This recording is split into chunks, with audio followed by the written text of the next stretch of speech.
All right, good afternoon, everyone. I'm John Marshall. I'm an associate professor at the Medill School of Journalism at Northwestern University.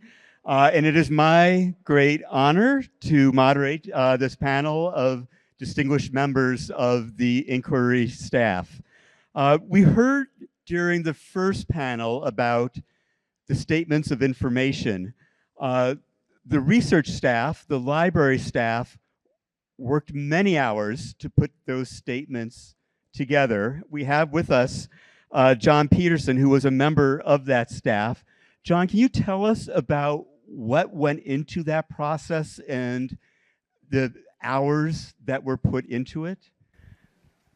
Well, from our point of view, we were given to understand that John Doerr met every day after a hearing, so mid-afternoon, in his office with a small team of lawyers, and they discussed then what was going to be presented the next morning. So among themselves, they would agree on the initial, as people have said, the statements of information were a short paragraph followed, a number of short paragraphs, each paragraph followed by 4, 6, or 8 citations to testimony, sworn testimony. So once it came to the library staff, our job by this time later in the evening would be to produce these books. And Sally Riegel, one of the smartest people there, was in charge of producing these books. Barbara Campbell was also leading that group. And we would have to collectively make up this physical binder, produce it. There were 38 members of the committee. I think we did 42 or 43 binders. And they'd have tabs for each paragraph. And then we would have to find the supporting testimony and put brackets around that. And then there might be 5 or 6 of these. So it was a big binder with statements, backup documents, and tabs. Had to be produced overnight. Sometimes we went to, I remember once, it might have been close to 7 a.m. when we finished, because I remember thinking, you know, can we get all this done by the time the committee starts their hearings at 9? So the library staff was the lead on that. Of course, Maureen was the leader of our group. She doesn't like the word boss, but she had an amazingly talented group of people and very, very smart. And Maureen was never a crack the whip kind of person, but when she was involved, stuff got done, and it got done right, and she led us in that respect. So between her and then delegating to Sally and to Barbara, we had sometimes at midnight, I remember these long tables with Sally, who wasn't the tallest person there, was at a podium directing. It seems to me sometimes we had 15 or 20 people there, most of the library staff, support staff, whatever lawyers were there at midnight. And it was going through literally page by page. If there was a correction to be made, we'd stop. Barbara would go have copies made back, and Sally just checking every single detail. And as Maureen pointed out recently, there was never a mistake in all those 43 copies over all those weeks of hearings. So that was how we saw it from the library point of view. Great, thank you, John. So the staff, as we heard a little bit in the first panel, not everybody was from Yale, but you all came from different places around the country, and were called to asked to serve on this panel.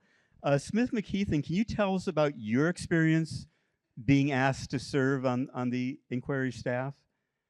Sure. Well, at the time, I was practicing law with Sherman and Sterling, which is a white shoe Wall Street law firm, 53 Wall Street. At that time, I think it was the largest firm in the country, perhaps behind Baker & McKenzie, which we regarded as a franchise outfit, not a law firm.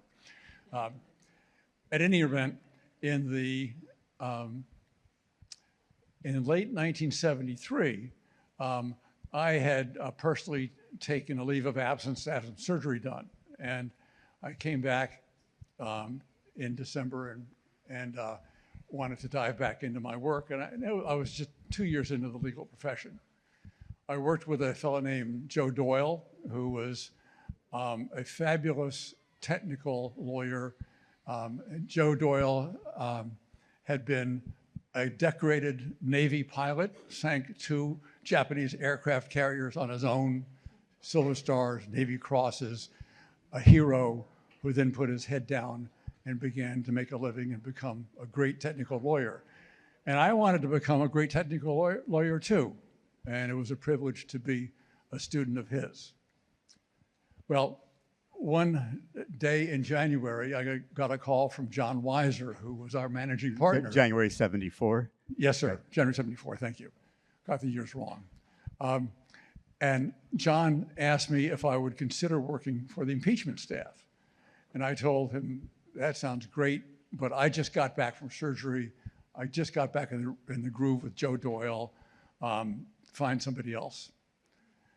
And then I thought, and I thought, and I thought, and I called him back up and said, John, we didn't just have that last conversation.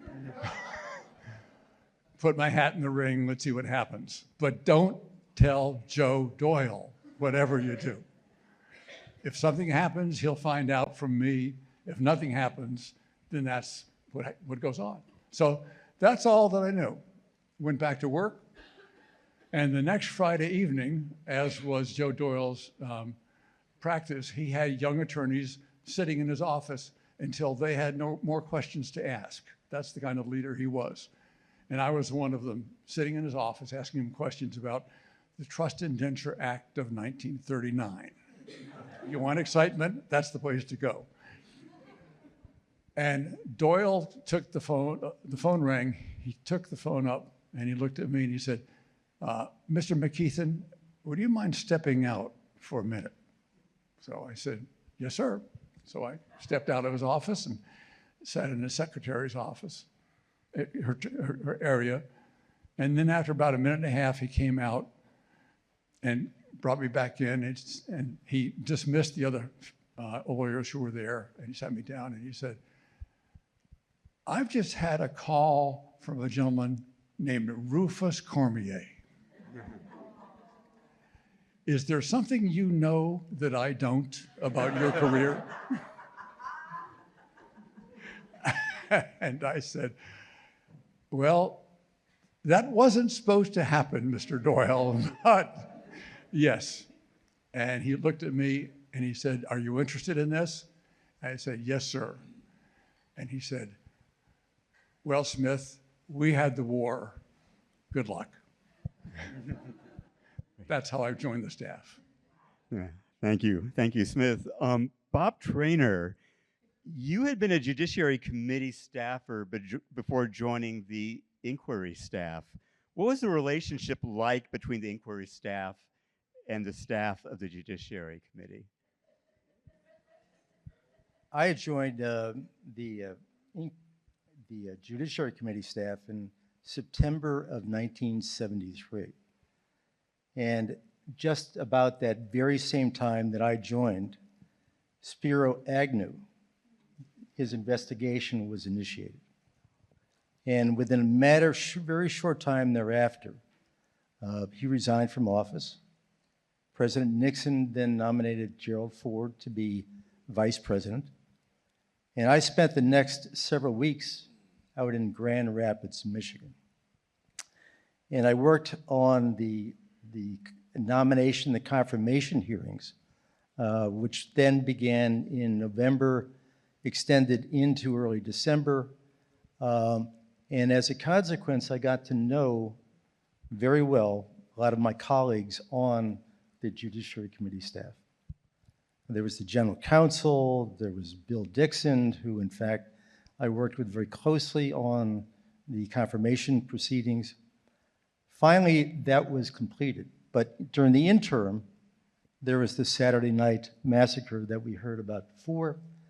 And the focus of the committee then became impeachment. But first, it needed to get through the confirmation process. When that process was completed, the general counsel of the staff had asked me what it is that I would like to do. And he mentioned the fact that pretty soon we're going to be talking about impeachment. That's going to be on the table. And I said, I would like very much to be a part of that. And he said to me, he said, I don't know exactly how that is going to be organized. I'm not sure whether or not that organization will report to me or not report to me. But in the meantime, if you would like to begin the process as I'm further learning about how we're going to be organized, why don't you, and I see Jared Stammel here, and we went over to the Congressional Hotel, and within a very short time thereafter, there was a man by the name of Dick Cates from Wisconsin who was hired. And Dick came down, and Dick was a Paul Bunyan type character with all of the personality that you could ever imagine, all of the decency that you could ever imagine. And he was effectively a Pied Piper. He was for myself and for others that had some contact with him. But there was also people on the staff that were given the opportunity to participate at that very early stage in the possibility of working on the inquiry, because of the fact that it was really not understood how it was going to be organized. And there were some people that opted not to do that. Not to say that they didn't want to work on the impeachment element of this, but that in fact that because of the fact that it was unclear as to how it was going to be organized, they felt that they would have more independence, being sure in terms of who it is that they were going to report to. And that would be the general counsel. As time progressed, it became clear, working with Dick Cates, ultimately that Dick Cates was not going to be the person who was going to lead up the inquiry. And thereafter, I will tell you that one of the roles that I had was having this informal interactions with the impeachment inquiry staff, but also the staff of the committee. And it became apparent to me that in fact that there was going to be an independence that the committee staff wanted to retain for itself in relation to the inquiry staff.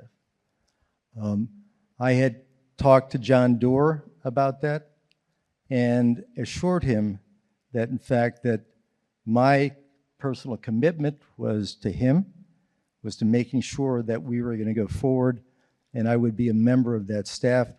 But I always maintained the relationships based upon those historical 3 or 4 months that I had beforehand, and was able to communicate and became a source of, in part, but people knew that I was playing that part, of communication between the staff lawyers on the Judiciary Committee and the inquiry staff, in particular John Doerr, and to make sure that there was this equilibrium that was maintained as best as possible.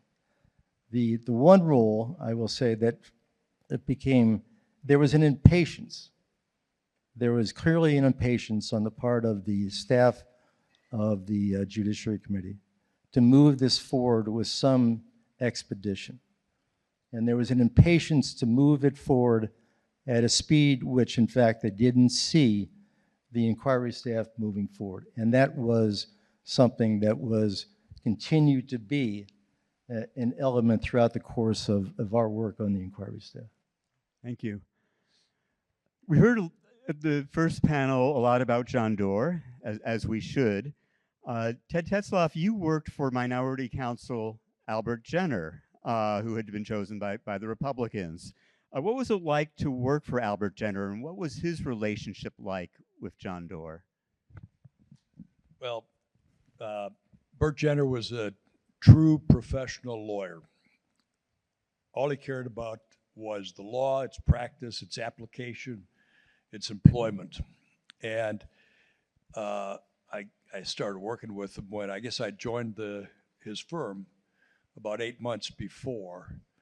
And I'd been active in the American Bar Association. I'd been a poverty lawyer before, legal services for the poor, before practicing at Jenner. And customarily, the bar had their mid-year meeting in February. And this year it was in Montreal. I was up there. It was my practice to go to these meetings. The bar was much more active and I think significant then than it is now. And at the Montreal meeting, I'm in the lobby having a cocktail with some friends, some colleagues, and Mr. Jenner checks in at the front desk and waves me over and says, you know, I'm going to Washington on this impeachment inquiry thing, and you're coming with me. So that's how I got started. But from before then until the day he passed away, you know, we practiced law as in the old-fashioned way, I suppose. Bert taught me that a client is that baby that you hold in the palm of your hands. And that was consistent with the task that we had. We were talking earlier in the panel about the climate. I would just remind us that the climate at the beginning of that, of the Nixon administration was one in which he had won 520 of the electoral votes, 520 to 17. He won with 61% nearly of the vote, a 23% margin. He only carried 2 states. Governor Wells, what we used to refer to the People's Republic of Massachusetts, and the District of Columbia. And that's how that was the slate on which we were writing. And it was also said that, you know, good men and women made the right decisions at the right time. I submit to you, they never would have made the right decision at the right time without the work that the inquiry staff did. The staff's task was to employ and apply the law of the land, an unprecedented law, an untested law, to an unprecedented situation. And it was to do so in a manner that involved thorough investigation, uncompromised investigation, thorough analysis and research of the only pertinent law, the meaning of high crimes and misdemeanors, to do so with continuing, unabated discretion, and in short, no drama. And that was the work that the staff did. And without that work, I submit to you, there would have been a very different result. And that, I think Mr. Doar and Mr. Jenner insisted on that mission and that way of performing it, and that led to the result that happened. Judge, we've heard a lot about some of the highlights from the inquiry. Judge Robert Sack, were there some low moments, some especially difficult, challenging times during your time working there? And what role did your friends on the staff play, your fellow counsels perhaps play in helping you through that? Well, first, in this group, I think you'd better call me Bob Sack, not Judge Sack. Bob. On the other hand, as a judge, I'm going to restate your question and answer it the way I want you. But I think what's very important, first of all, stop for a second. We're talking 50 years. We're all sitting here to think 50 years.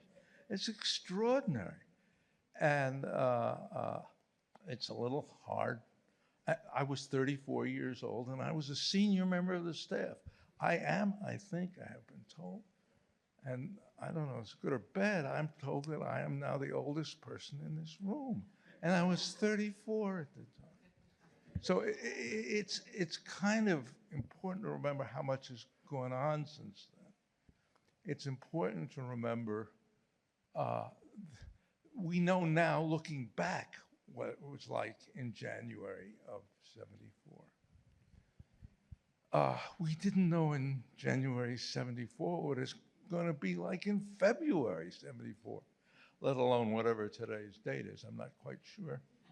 That's because, well, there's a reason for that. That's because my age, my memory isn't quite what it used to be. I have a kind of an understanding with my doctor that it's okay, so long as I can remember the word dementia, I'm all right. But as soon as I forget that, in any event, I'm saying this really against the notion of the memory of how little we knew what was going to happen. And the word I used when I was recently asked about this, the word I used, what word would you use? I would use the word scary. To me, when we started out, we didn't, I went on a ride across town to meet, actually I think it may have been Terry Lenzner, I'm not really sure, but it's been 50 years. But John Doerr and I went across that one evening to talk to him, and I have no idea what it was about, and then came back, and I was saying it was dark of night. We had heard all this about, the enemies list and things. We knew all about, whether we knew how much we knew, we probably knew a lot about Cy Hirsch, but we knew a lot about the press and what the press was like. And I'm riding back, and I don't remember being exactly terrified, but I'm thinking, my God, we're riding, the two of us, we're in the impeachment investigation, and we're just kind of riding. What are the dangers? What should I be afraid of? And we didn't know. We simply didn't know. A sense of vulnerability that even as a young associate, let alone a young partner, no control over what was happening. You had some control when you were a lawyer.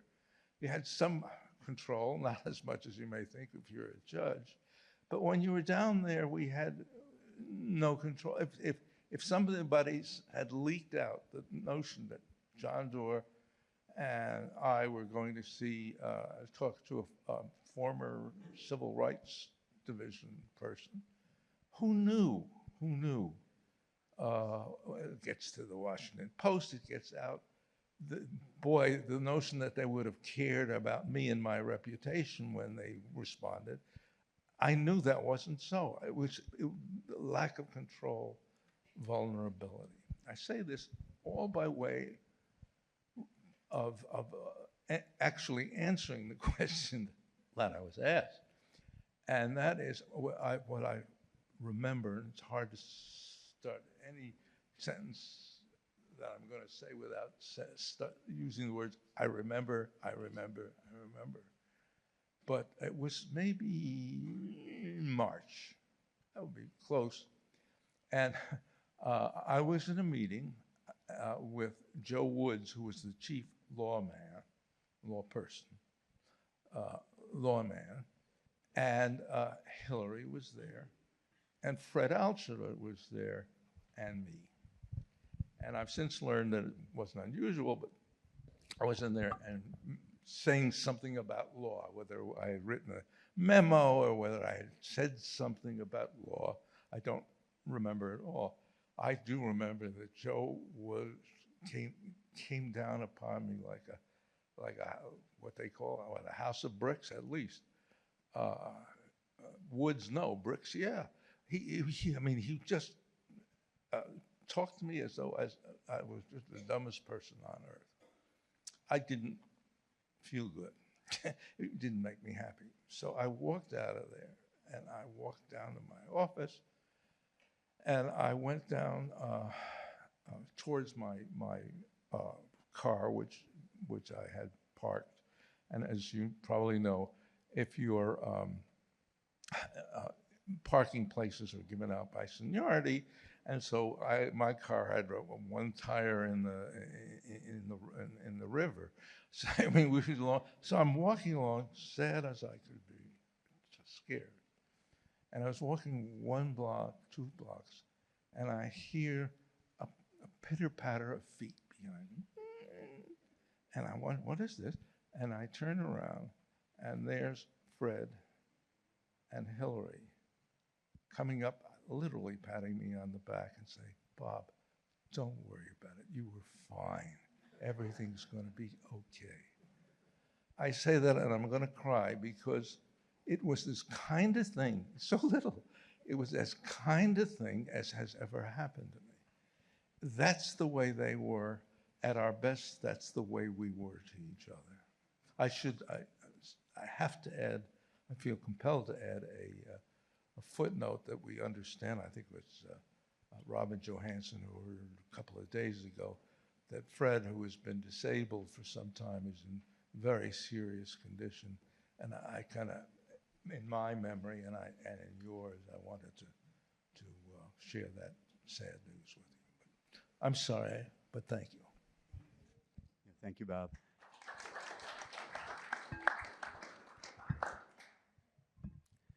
Mike Conway, you were, as I understand it, there in the room when the members of the House Judiciary Committee first began to listen to some of the White House tapes that had been obtained through at long last through the subpoenas and court orders. You were there in the room in executive session as they began to listen. What was that like? What were their reactions? Well, their reaction was stunning. But let me take a step back. So one of my jobs was to support the subpoenas that the committee issued to the White House for White House tapes. So we did a memo for each tape that we saw, each meeting, based upon what you've heard today, that we had the information from the Senate Select Committee, we had information from some of the court cases, the grand jury eventually, and each one had to be justified before the committee would vote on them. And I prepared with others these memos, and they were given to the committee, and the committee voted subpoenas. But the White House ignored them. None of our subpoenas were ever responded to. But the special prosecutor's office was alert and awake, and they took our subpoenas and made them their subpoenas. And so eventually, in March, I say eventually, time moved very quickly and very slowly at the same time.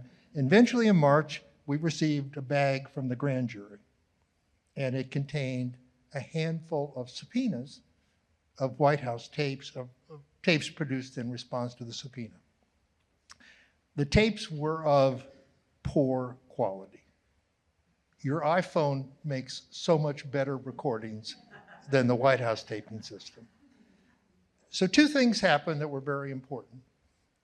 A dedicated group of people on the staff listened to the tapes to try to make them out, and certain experts were brought in to try to enhance the quality of the tapes.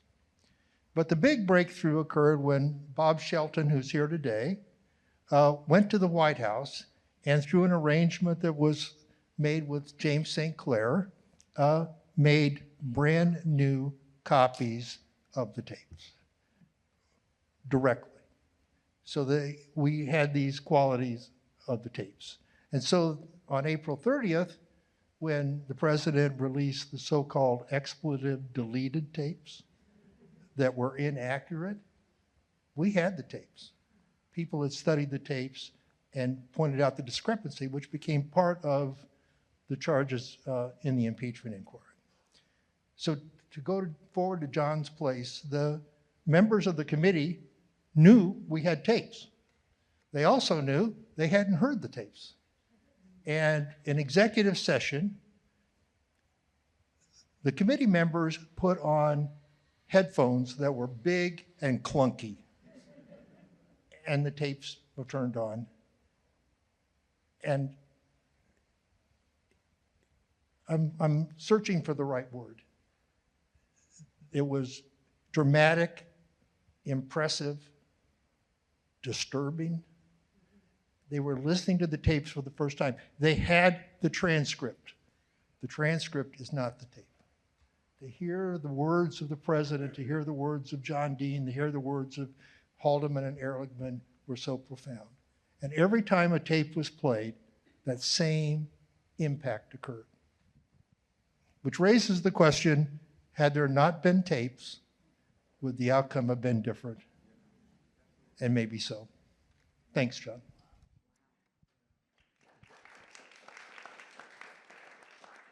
John, in terms of reaction to those tapes, I know when Mr. Jenner came out of that recording room, his words were, "There goes the Bible Belt."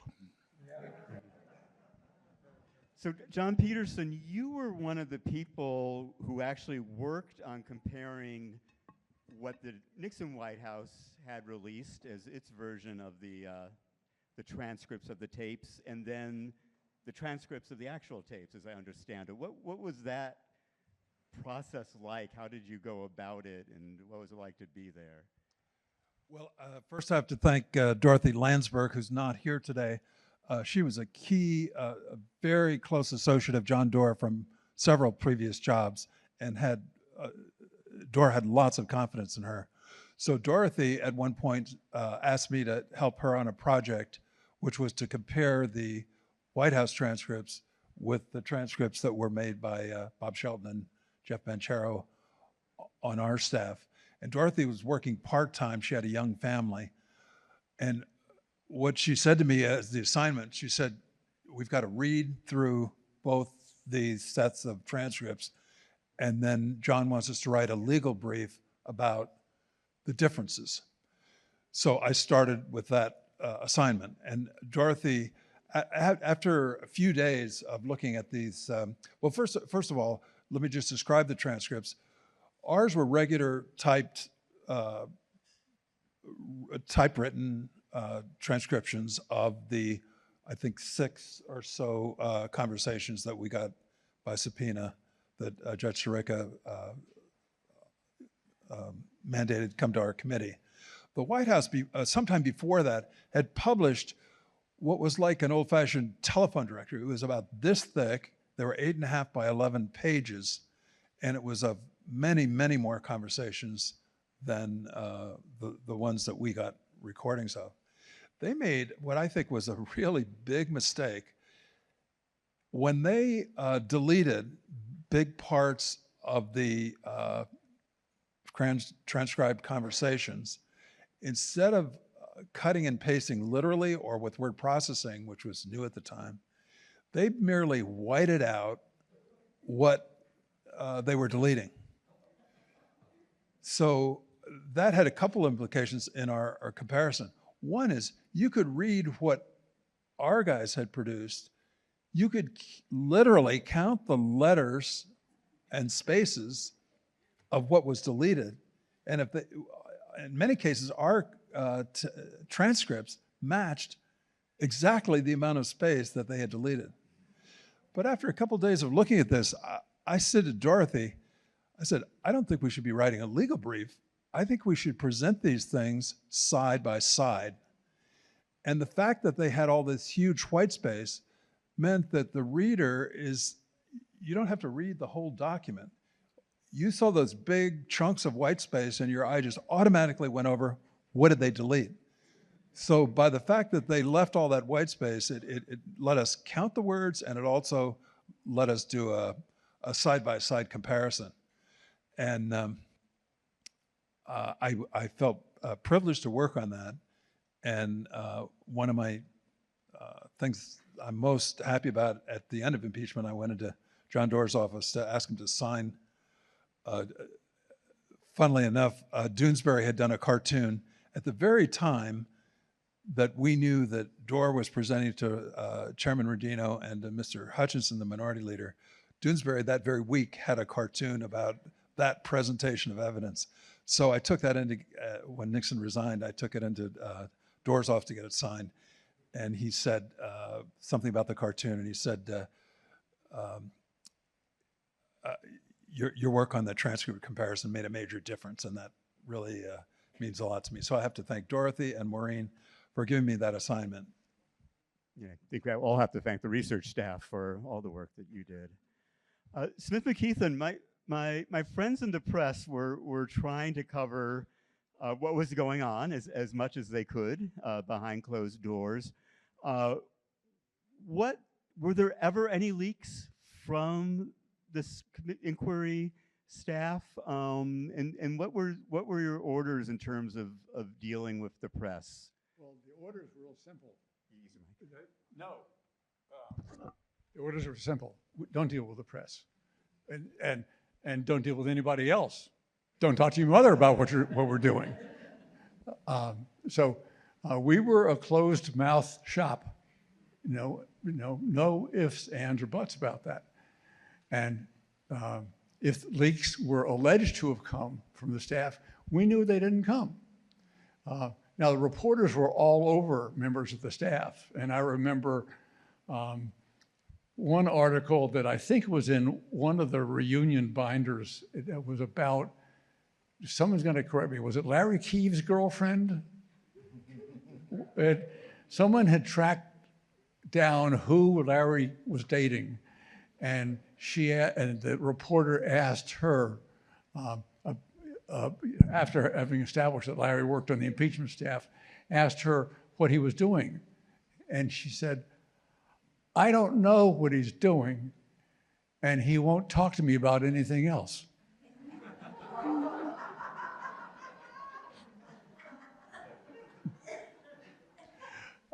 So we categorically had no leaks. And if there had been leaks, we would have known about it. And we probably would have known the source, because we were so precise in terms of the way that we channeled just different sets of information to different individuals. I mean, there were some individuals, of course, who saw all the information, but lots of us just saw pieces of information because we didn't have time to see something that was outside our area of expertise, right? So the answer, did that answer your question? It certainly did. No leaks. No leaks. None. Any of you leak? No. None. I mean, there was stuff that hasn't been leaked till today. I mean, remember, we learned things about politicians and politicians' families and people that were in the periphery, and they were stunningly embarrassing. And I mean, someone like Hillary, for instance, had to have kept their minds open and their mouths shut for their various careers in politics, because they knew information that could have sunk someone else's career, and they didn't use it. We didn't ever have a leak. And if someone knows something to the contrary, raise your hand. I am seeing no hands raised. Bob Traynor, tell us about the day Gordon Liddy stopped by. One of the interesting things about being on the inquiry staff is that there was this sense of wanting to meet and interview and gather information from some of the key witnesses that were involved in the issues that we were examining. There had been a very clear understanding, I think, up to early on, that there was an enormous amount of information that had been gathered by the special prosecutor, the Watergate Committee, and multiple other congressional committees that were relevant to every aspect of what we were looking at. But there was still nonetheless an interest on the part of, I think, all of us to inquire a little bit further. And frankly, I'm not sure who had in fact allowed us to go out and invite Gordon Liddy into the office for an interview. If you remember, at that point in time, I'm talking about in the March, February timeframe of 1974.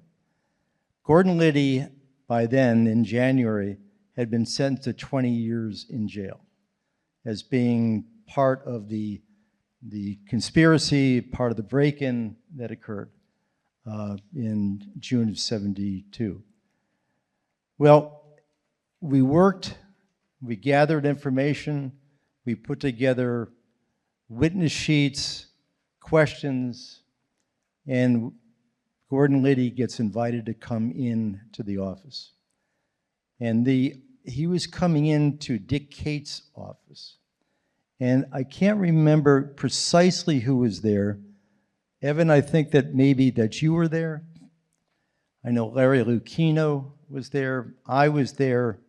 And there were probably others that were in the office as well. But Gordon Liddy walks into the office building in handcuffs. He's got a jacket on. He has an orange jumpsuit on. He's coming from the DC jail. And he is, on either side, he has these big, bulking US Marshals.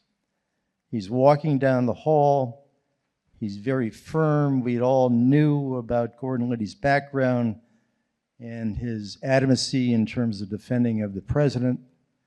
But we thought that because of the fact that he already pled guilty, that there might be an opportunity to get some more information that could be useful to us. He walks into Dick Cates' office, escorted by the marshals. He stands at the doorway and he glares.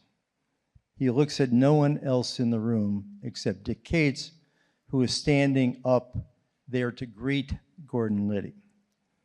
And knowing Dick, greeting was very much a part of what Dick did. He was just a very affable person who could be very tough in questioning, but his instinct, his personality, was one of generosity. But Gordon Liddy stood there and stared at him, and just stared, and he said something like, "Welcome, Mr. Liddy," and there was no response. He sees the handcuffs on Gordon Liddy, sees him in a jacket, and said, "Well, can we take the jacket off?" And Gordon allows the marshals to take the jacket off. He then says, "Is it okay if we take the handcuffs off?" And the marshals agreed to take the handcuffs off. With the handcuffs off, Dick says, "Well, can we sit at the table, at the conference table?" So Gordon Liddy proceeds to walk directly toward Dick Cates. And Dick is probably about 6'3", a very well-structured person. And Gordon is probably about 5'9". But he walks up to Dick Cates and gets within a nose-to-nose of Dick Cates. And Dick is like, "Well, good morning, good afternoon, Mr. Liddy." Silence, total silence. Dick starts to move toward the conference table. Gordon moves with him, but doesn't move the spatial separation between the two. And Dick then starts asking him some questions, just total silence. He never uttered a word. He never made a sound. He just stood and stared at Dick Cates. And Dick, very smartly, within a relatively short period of time, said, "This is not going as expected. I think, Mr. Liddy, I think you're dismissed." And that was it. That was our experience with Gordon Liddy.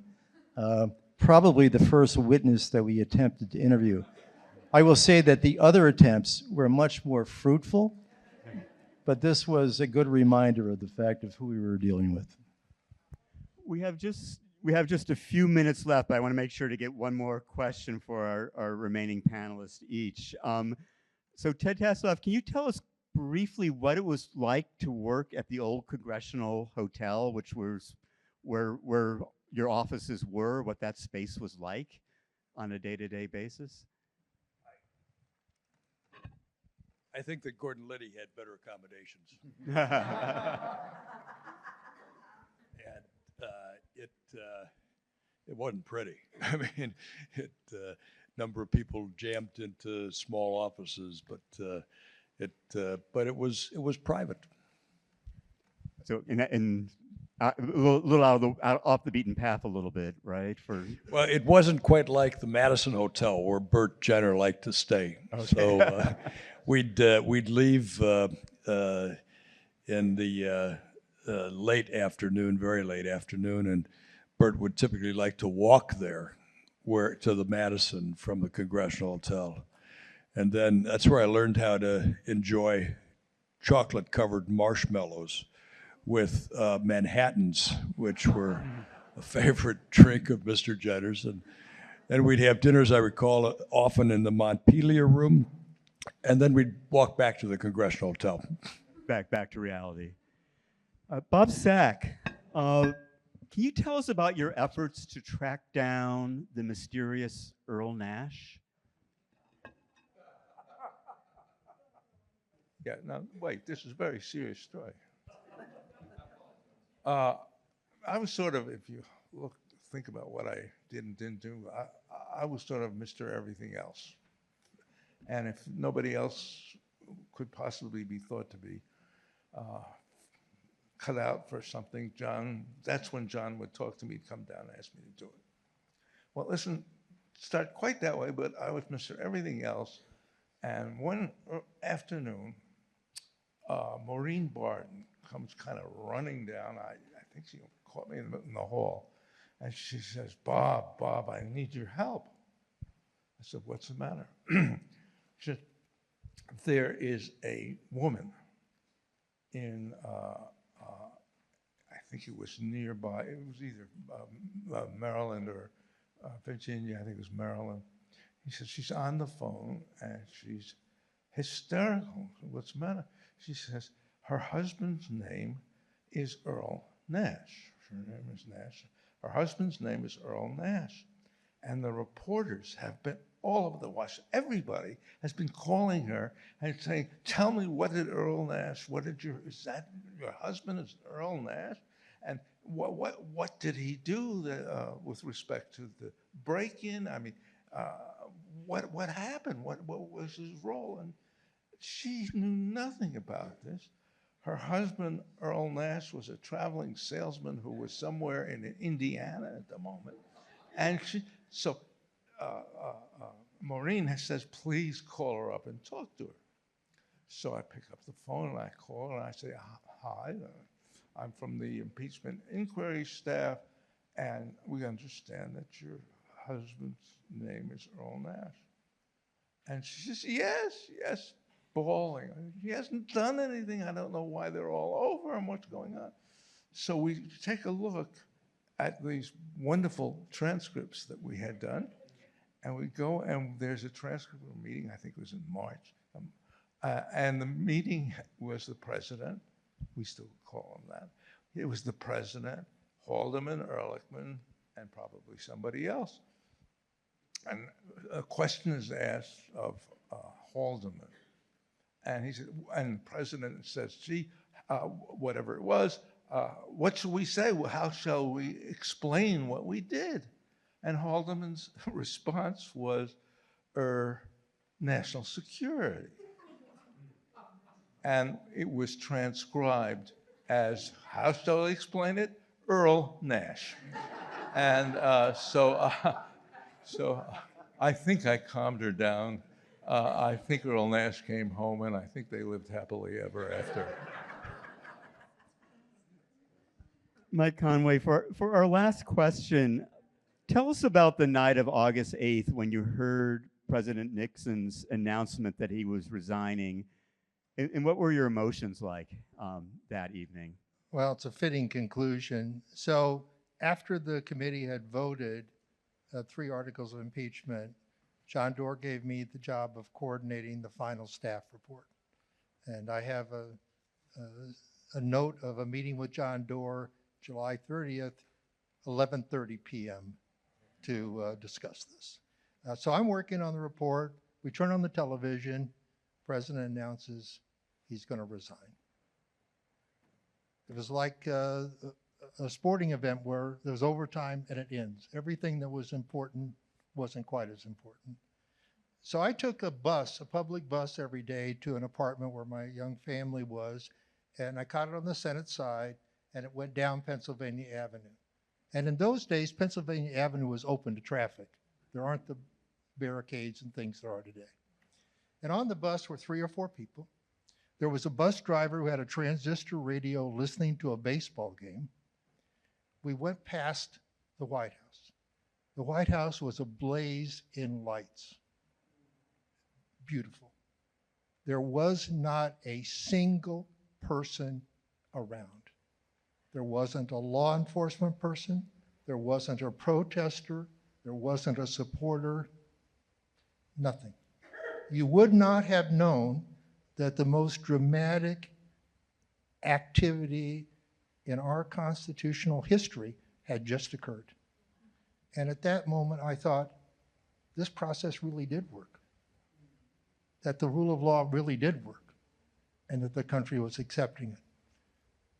And I don't remember that many things, but that one's engraved in my mind. Thanks, John. That's good.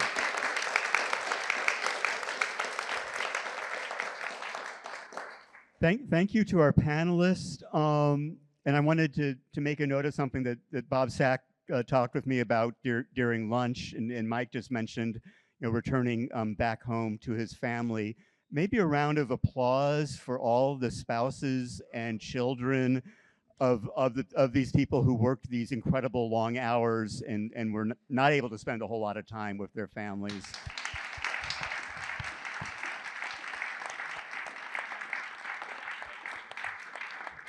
There's a great deal of personal sacrifice was done. I was asked to announce that during dinner, there's going to be cards available for everyone to sign, to those of people who were not able to make it to the reunion, but who are in everybody's thoughts, and to send our best wishes to them. And Bob Sack, did you have something that you wanted to read about the people who are no longer with us, or is that? Oh, absolutely. Yeah. Yes. Do you want to do that? Do that now? And Yeah. then I believe we're still having a reception, right? Yeah, but this is separate and important, I think. It's my privilege to ask you to join me in a special remembrance, a celebration of those of our dear colleagues, friends, and fellow members of the inquiry staff who have passed away since we completed our work 50 years ago. Although in a sense they're gone, unable to enjoy this gathering, they are also in a palpable sense as present and part of this gathering as are the rest of us. We name them with love, respect, and the warmest of memories. They are Thomas Bell, William Paul Bishop, Robert Brown, Julia Busalacci, Doris Cassidy, Richard Cates, Robert Charles, A.B. Cole, Don Kapak, John Doerr, Charles Feely, Sam Garrison, J.D. Hart, Dagmar Hamilton, David Gordon Haynes, Janet Howard, Albert E. Burt Jenner, John Edward Kenahan, Lawrence Keeves, Chris Kononen, John Labovitz, Larry Lucchino, Phyllis McCune, Alan Mayer, Betty Mara, Ben Marshall, Burke Marshall, Robert Paul Murphy, my dear friend Bernie Nussbaum, James Tim Oliphant, my friend D. Robert Owen, Nancy Schaefer, Barry Siegel, Carl Sims, Doris Smith, Edward Shikelowitz, Susan Treybosh, Ben Wallace, and Joseph Woods. We can ask for just about 30 seconds of silence as we remember them.